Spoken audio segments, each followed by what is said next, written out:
Welcome children.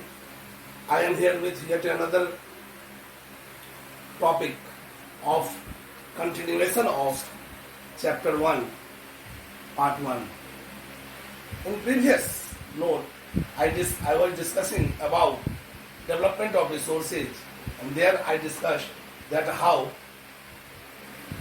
people considered abundance of this natural resource as free gift of nature and indiscriminately started accumulating and depleting resources. From here, the new topic is what repercussion and consequences occurred out of those depletion and accumulation. You can see the global ecological crisis, global economic crisis, the socio-economic disparity between the haves and have-nots, and last but not the least, the global disorder, geopolitical setup. Here, the question arises that what is our next effort in this field is equitable distribution of resources can lead only to sustainable development. Here, the term sustainable development has come, which has broadly been discussed in your class, in your NCERT book, class 10th, but at different split position. I want to give a systematic approach of sustainable development. This term sustainable development was coined in the year 1986. Understand properly. After the Brundtland Commission report, which came in the form of a book known as Our Common Future. So, let us come with the sequence. What happened? You know that after Second World War, when every nation became independent, there was a new political order world across. People along the globe started thinking of the previous consumerism attitude of human being in general and all those colonial people in particular. So, a non-governmental organization at global level appeared known as Club of Rome. Of course, it had nothing to take with Rome. The Club of Rome came with a slogan. We will quote it. No blind opposition to development, but opposition to blind development. It organized a first meeting, the so-called Earth Summit, in the Swedish capital Stockholm. From that, based on Gandhian principle of sustainable development, that there is plenty for everything's need, but very limited or nothing for one's greed. There was a great thinker known as Schumacher.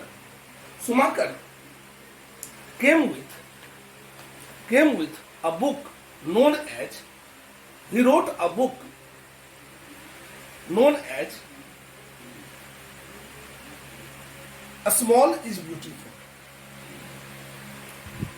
Based on A Small is Beautiful and Club of Rome report, there was a Brundtland report which came in the year 1986 in the form of a book known as Our Common Future, where sustainable development term was coined. Now, what is sustainable development? Sustainable, a development which is able to sustain for longer period, or a development which takes into account about the present without compromising about our future. So,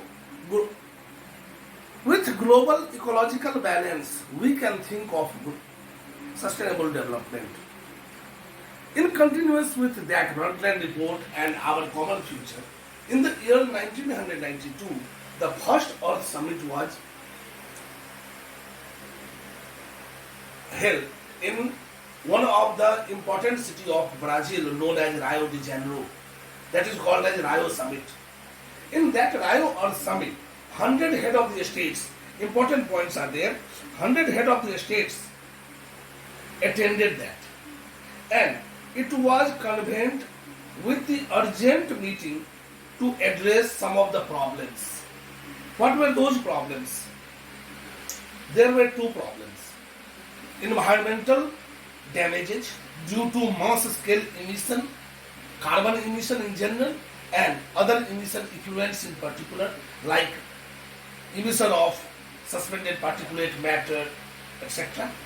So, there was global climatic disorder and it was urgently sought to meet by all the head of the states in Brazil's Rio de Janeiro. And second was the socio-economic disparity emerging at the global level in general, in India in particular. UN, CED, United Nations Commission for Environmental Damage, it convened the meeting and there was Agenda 21. This Agenda 21 was global agenda along with agenda for each state which had convened. Then this amongst the some of the agenda there were important one. First, to combat with the environmental changes. To quote few, what environmental changes have they come? First of all, you can see at the global level the recurrence of tornado, cyclone, typhoon, hurricanes, which damages some of the important nations of the world like USA, India, and of course China and Japan. Then emergence of droughts and floods. So all those climatic disorders, greenhouse effect, ozone layer depletion, consequent emergence of some of the cataracts in the southern hemisphere, of course in the Australian continent, etc. So it was urgent need to combat with the environmental damages. Second, at the global level in general and India in particular, the depleting biological diversity, biodiversity comprises of two diversities. One is species diversity, another is genetic diversity. So there was an accelerated pace of damage of biodiversity loss. So it was urgent need to control biodiversity. Third, to reduce global poverty. Global poverty has become a major concern. Some of the nations, so-called poor nations, are turning more poor. Some of the nations are accumulating resources and becoming rich. So this socio-economic disparity is major core of concern, and it was major core of concern for Agenda 21 of Rio World Summit. Then we had poverty, diseases, global cooperation on the interest, and mutual need to shared responsibilities. Mutual need. Means at the global level, what we need, what Agenda 21 said, emphasized about that each nation of the world will have to share the responsibility. Nobody will blame to others. And here sharing responsibility perhaps would lead to combating the emerging all those global crises. Good.